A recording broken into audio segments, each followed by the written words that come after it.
जनाब बेकल उत्साही जो करीब 40 साल पहले ये गजल लिखे हैं और आज उसका मुशाहिदा हम देख रहे हैं। उसके दो चार अशारी बोलने की मैं कोशिश करूंगा, बहुत दिन हो चुके थे। हेलो। छाँव में सिसकियों से सुलगते हुए आंसू में गीत मैं गुनगुनाता रहा। आगे से जाना। छाँव में सिसकियों से सुलगते हुए आंसू में गीत मैं गुनगुनाता रहा। साथ ही दौरे हाजिर की तस्वीर को रेत पर उंगलियों से बनाता रहा। साथ ही दौरे हाजिर की तस्वीर को रेत पर उंगलियों से बनाता रहा। निकहते बागबानों में बटती रही अर्थियां ऊंचों गुल की उठती रही। क्या बात है, क्या बात है, क्या बात। निकहते बागबानों में बटती रही अर्थियां ऊंचों गुल की उठती रही। और मैं आशियाने की दहलीज पर बैठा जश्ने बहारा मनाता रहा।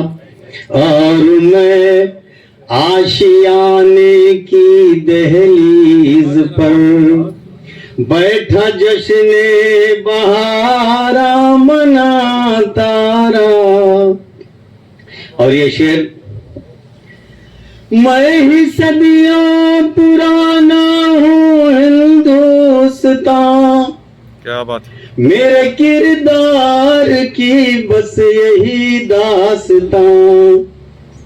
मैं तो सावन मैं ही सदियों पुराना हूँ हिंदुस्तान। मेरे किरदार की बस यही दास्तां। मैं तो सावन को समझा किया मेहरबान और सावन मेरा घर जलाता रहा। मैं तो सावन को समझा किया मेहरबान और सावन मेरा घर जलाता रहा।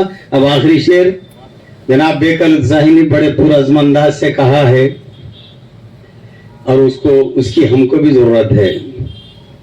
लाके बेकल मेरे बालों पर नोच कर खारदारों के पहरे लगाए गए। लाके बेकल मेरे बालों पर नोच कर खारदारों के पहरे लगाए गए। कैद में रख के सयाद चुपचाप था उनका पंछी मगर चहचहाता रहा। कैद में रखे सयाद लोग साहिल पे रोते सिसकते रहे। मेरा मंझदार में डूबना देख कर लोग साहिल पे रोते सिसकते रहे। मेरा मंझदार में डूबना देख कर एक बच्चा मगर हाथ में अपने कुछ है यार।